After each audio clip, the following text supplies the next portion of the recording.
This video is about Germany's pivotal role in European history and conflict. Subscribe for more. The wind howled through the narrow streets of Berlin, a city scarred by the remnants of war and rebuilt with the relentless spirit of its people. In the heart of this pulsating metropolis stood a group of men, each a warrior in his own right, yet bound together by one common goal: to alter the fate of Europe. Among them was Captain Michael Klein, a German officer whose brow furrowed with the weight of history. The year was 1944, and the tide of World War II had shifted dramatically. Germany was on the defensive, yet Klein saw a flicker of determination in his comrade's eyes. Klein's voice cut through the din of the city, his tone firm yet urgent. "Our enemies believe we are beaten, that allies will march into Berlin unimpeded. But this city is not just the heart of Germany, it's the epicenter of Europe. If we fall, the continent falls with us." His words resonated among the gathered troops, a mixture of young conscripts and battle-hardened veterans, each grappling with their own doubts and fears. Across the table, Lieutenant Hans Fischer, a strategist known for his sharp intellect, leaned forward, tracing a map of Europe with a finger. "Our borders are shrinking. The Soviets push from the east, while the Americans and British are gaining ground from the west. We need a diversion, something to change their momentum." His blue eyes sparkled with a hint of desperation mingled with hope. In the shadows, a figure emerged, a woman whose presence was both captivating and unnerving. Ruth Weiss, a Jewish resistance fighter, had infiltrated their ranks, her mission to gather intelligence on the Nazi plans that threatened not just her people, but all of Europe. She had spent years evading capture, her heart pounding as she navigated the complexities of a war that had transformed the continent into a battleground of ideologies. Dressed in a soldier's uniform, she had earned their trust, but her true allegiance lay with the fight against tyranny. "Your plan, Lieutenant," Ruth interjected, her voice steady. "What if you could leverage the chaos? The Allies are underestimating the German resolve. Use that to your advantage. Create fear, uncertainty, distract them long enough to regroup and counterattack." Klein's expression hardened. He recognized the bravery in her suggestion, yet he could also see the risks. What he proposed could lead to a massacre. "Ruth, we are not savages. We cannot let war blind us to our humanity." "Humanity," Ruth spat, a fire igniting in her eyes. "Do you think humanity is what they see when they look at us? We are all pawns in this game, Klein. Sometimes to protect the innocent, you must become the monster they fear." Outside, the sounds of artillery echoed in the distance, a reminder that time was not on their side. Klein turned back to the map, tracing the lines of conflict with a finger. The Allies were closing in, but he sensed a fracture among the ranks, a growing dissent that could be exploited. A campaign of misinformation, he proposed, the wheels of strategy turning in his mind. "If we can convince them that we plan to strike at their supply lines, perhaps we can buy ourselves some time." The room buzzed with tension as the soldiers debated the merits of Klein's plan. Each man was acutely aware that their decisions would shape the fate of not just Germany, but the whole of Europe. The stakes had never been higher. Meanwhile, thousands of miles away in Washington, D., the mood was equally charged. President Franklin D. Roosevelt sat at his desk, a map of Europe sprawled out before him, the tension of leadership heavy on his shoulders. "The situation in Germany is dire, but they are not finished yet," he mused aloud to his advisors. "If they manage to consolidate power again, we risk losing everything."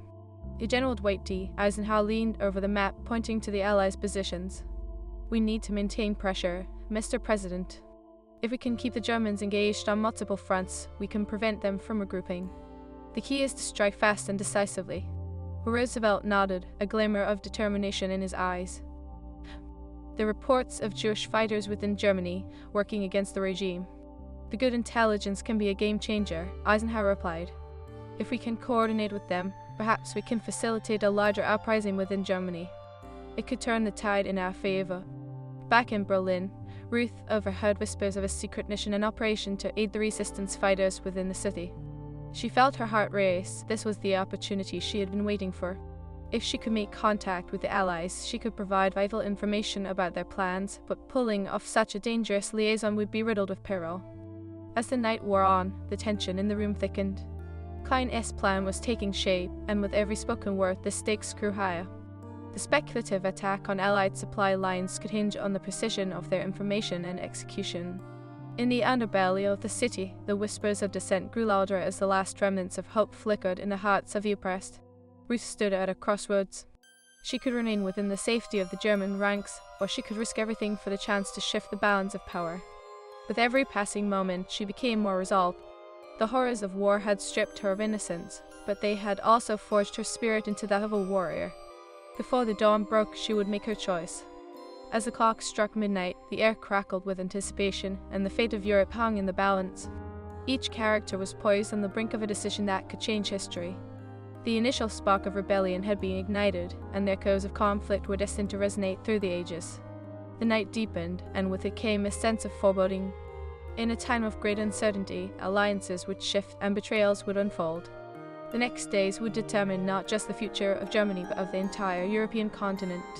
A single question lingered in the air: would they realize that the real battle was not just against their enemies, but within themselves? As destinies intertwined, the stage was set for a confrontation that would reveal the true cost of war. And so, the curtain rose on a new chapter in the saga of humanity, a tale of division, resilience, and an unyielding quest for freedom.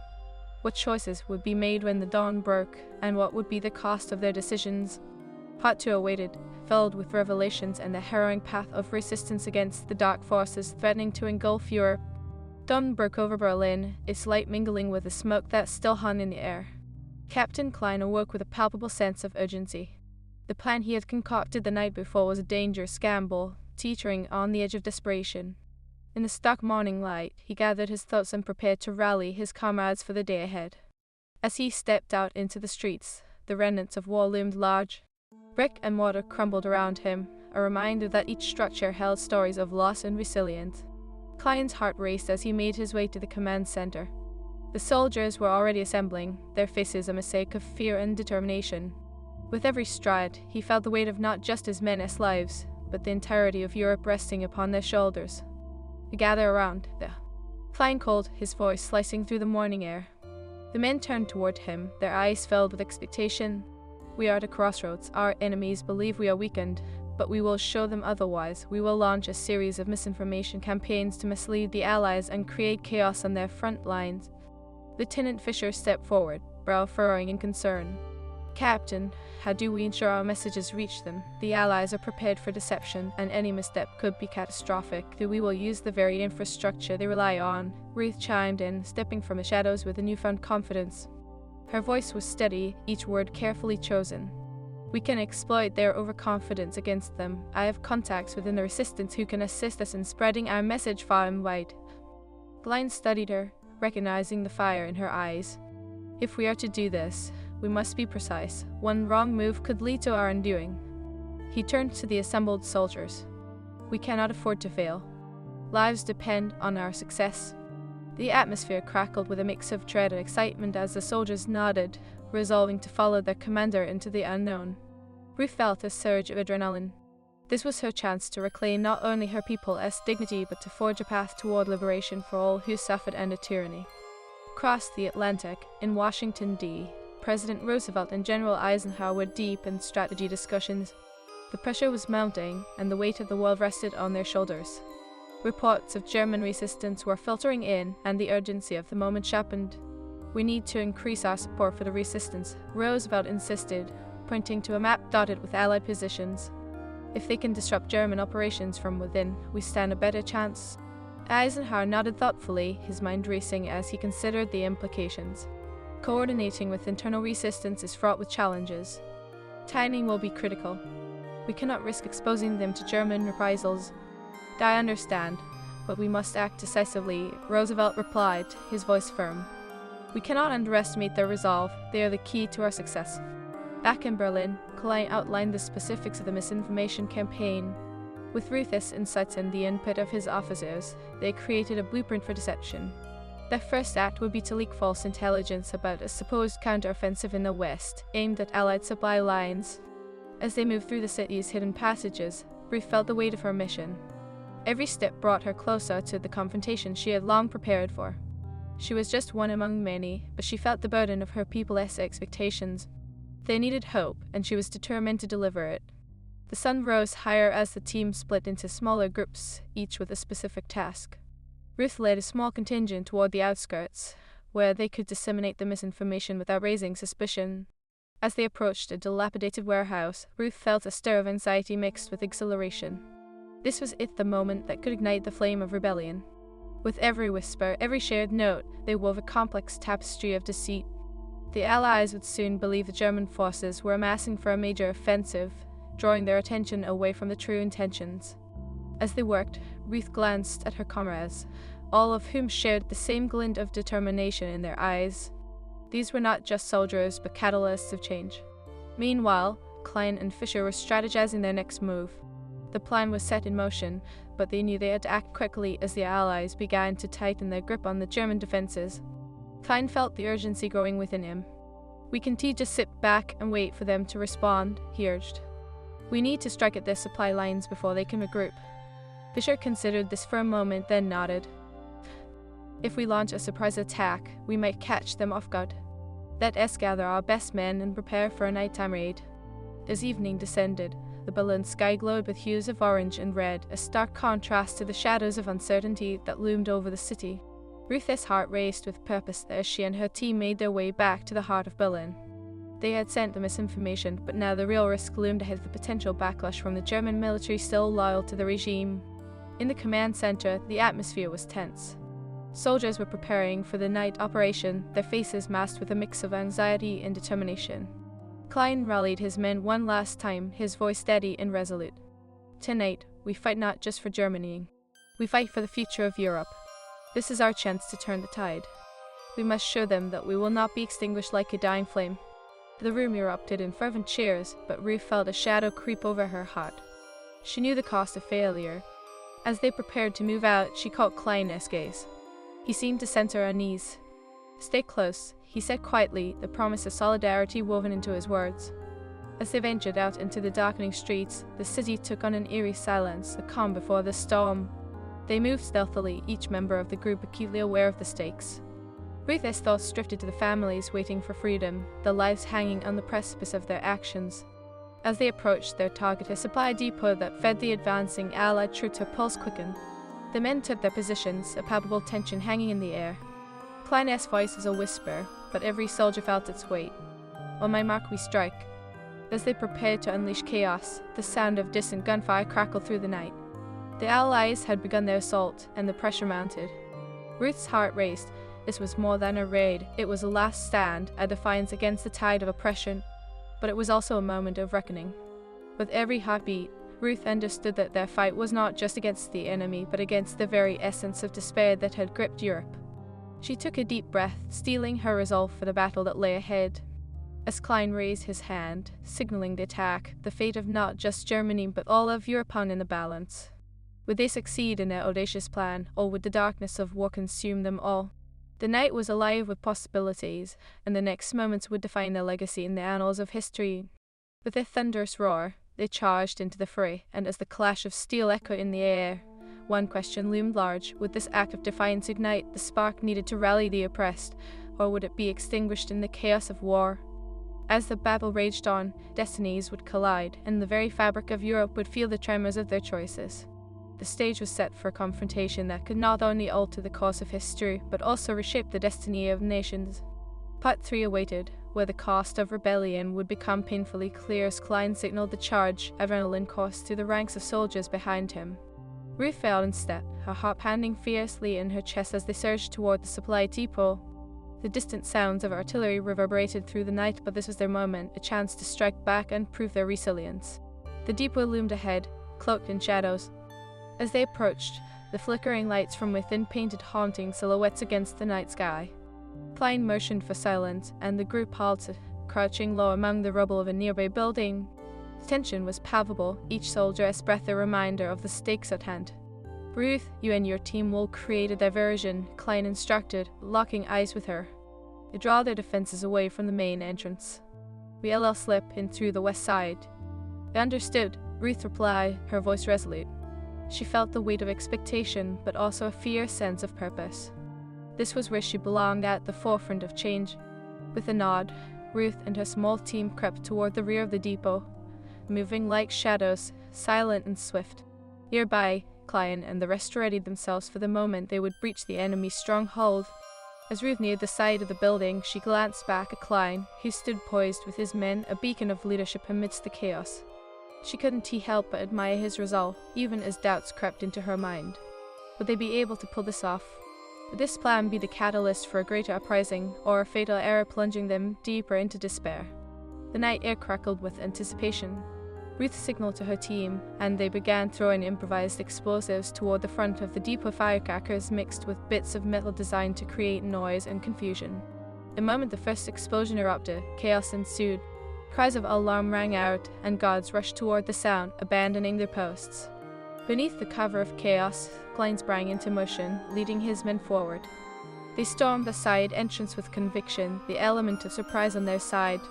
Ruth turned back, watching as the German soldiers engaged the startled Allied troops, a fierce battle erupting in an instant. Inside the depot, Klein and his men navigated through stacks of crates, the scent of gunpowder and sweat mingling in the air. "We need to find the supply records, hit them where it hurts most," he urged, adrenaline sharpening his instincts.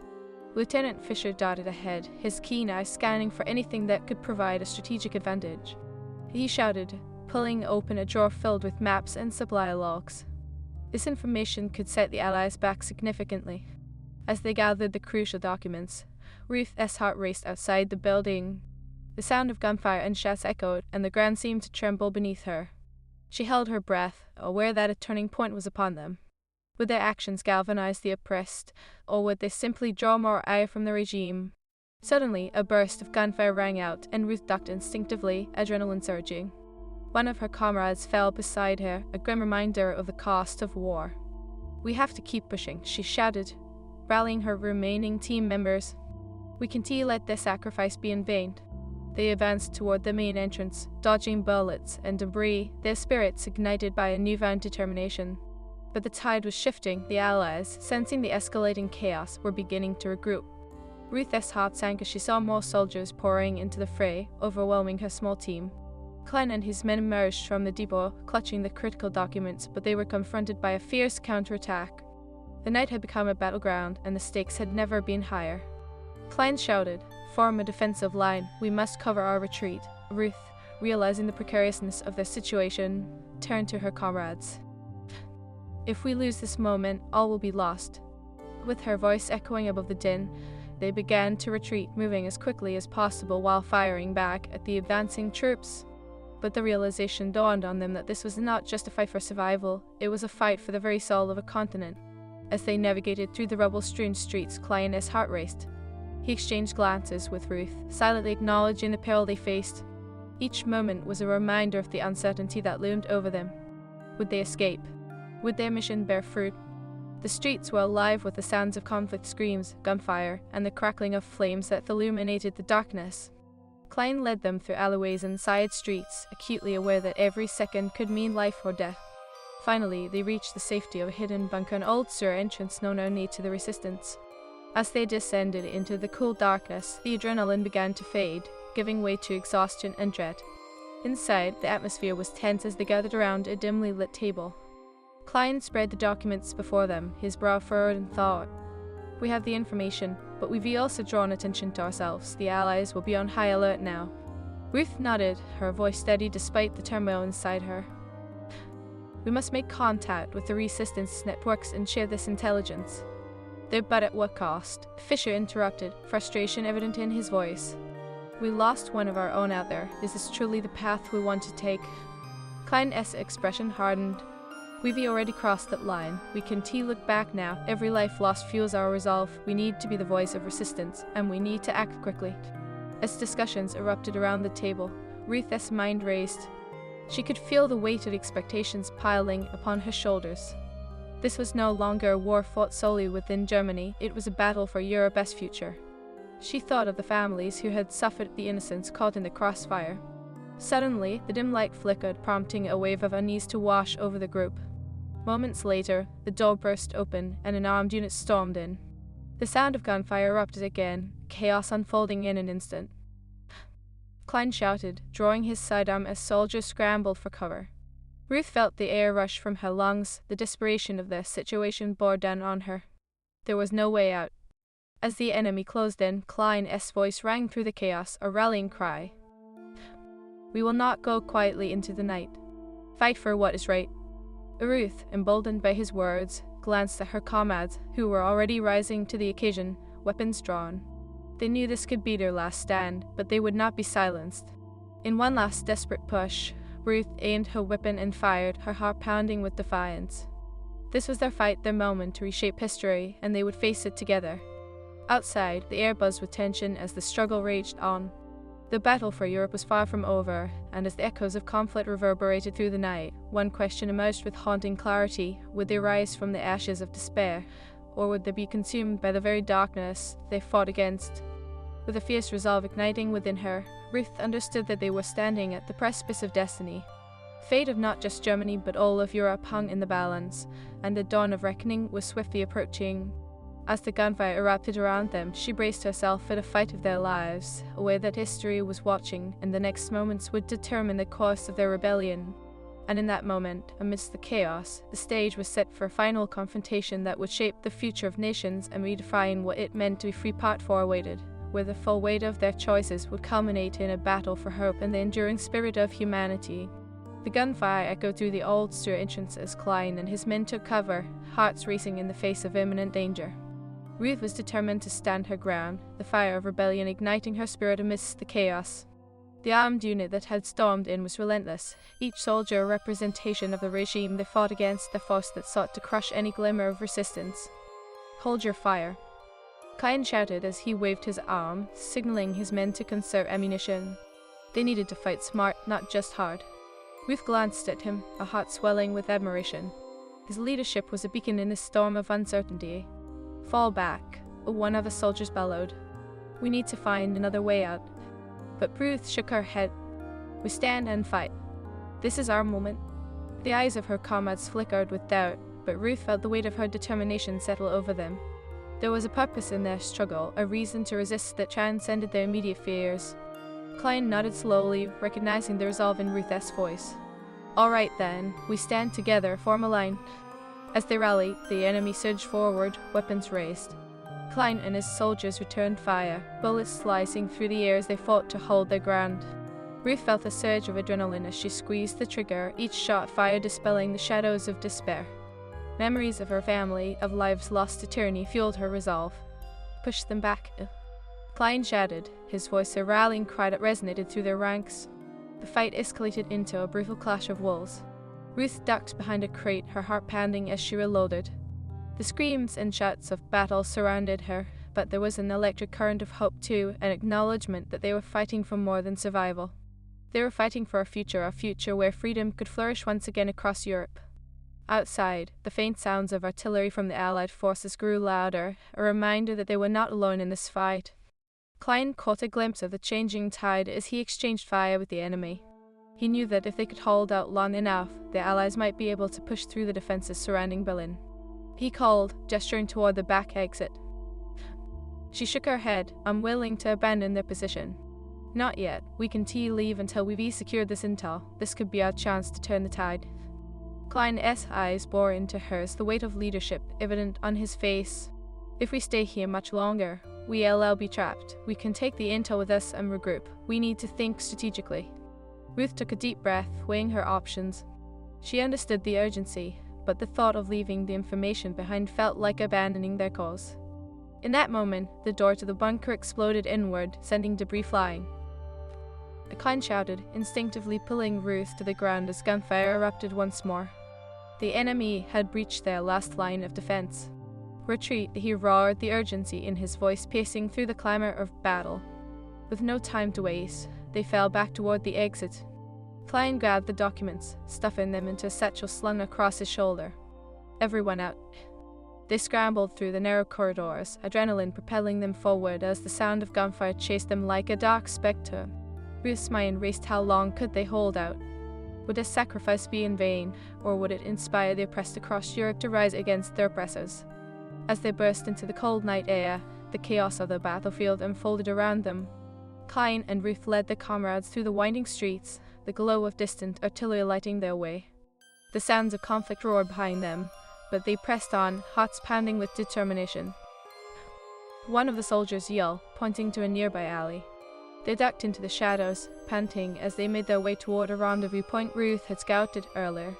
While they caught their breath, Ruth pulled Klein aside. If we can reach the resistance network, we can get this information to the Allies. They'll need it to make their next moves. Klein met her gaze, his brow furrowed. But at what cost? We can't endanger any more lives. Ruth's resolve hardened.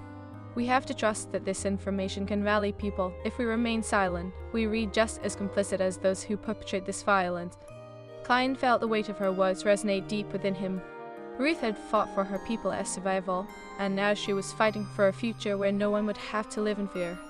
He nodded, determination igniting within him. All right, we'll reach the network, but we need to move quickly. As they navigated through the darkened streets, Ruth's heart surged with hope. They were not just fighting for Germany, they were embodying the spirit of defiance that echoed across Europe, a spirit that could unite the oppressed against tyranny. Together, they would not only stand their ground but forge a path toward liberation.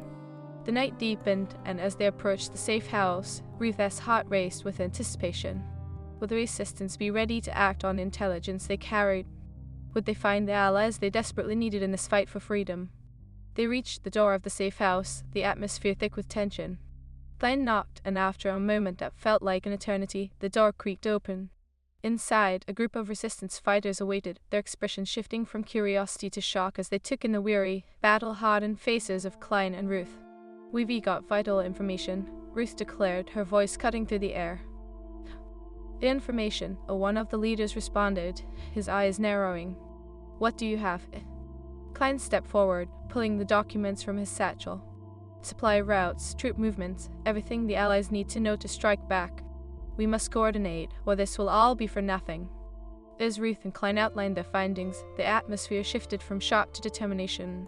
The resistance members rallied, their spirits ignited by the hope of a new strategy against the German forces, and by the bravery displayed by Ruth and Klein. With their newfound allies, plans were laid out for a counteroffensive that promised not only to disrupt German supply lines but to coordinate with the advancing Allied forces. The spirit of rebellion surged through the room, a potent reminder that they were no longer alone in this fight. Far away in Washington, D., news of the resistance's growing strength and the intelligence from Berlin reached President Roosevelt's desk. "This could turn the tide in our favor," he announced to his advisors, a glimmer of determination igniting within him. "We must increase our support for the resistance. The people of Europe deserve their freedom." Back in Berlin, Ruth and Klein stood at the helm of a movement that had the potential to reshape the continent. They were no longer just soldiers, they had become symbols of hope, embodying the resilience of a people on the brink of reclaiming their future.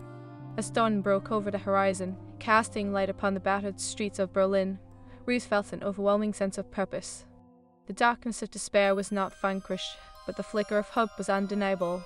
They had made their choice, and the weight of that decision would echo through history. The conflict was far from over. There would be battles to fight and sacrifices to be made, but now they had allies, a shared vision, and the knowledge that they could rise again. The fate of Europe would be determined not just by armies, but by the spirit of those who dared to defy oppression. As they stepped into the rising sun, a new chapter unfolded. Together, they would forge a path toward liberation, resilience, and ultimately, the enduring spirit of humanity. The war was theirs to fight, but they would do so with the knowledge that they were not alone, and that their actions would define the legacy of generations to come.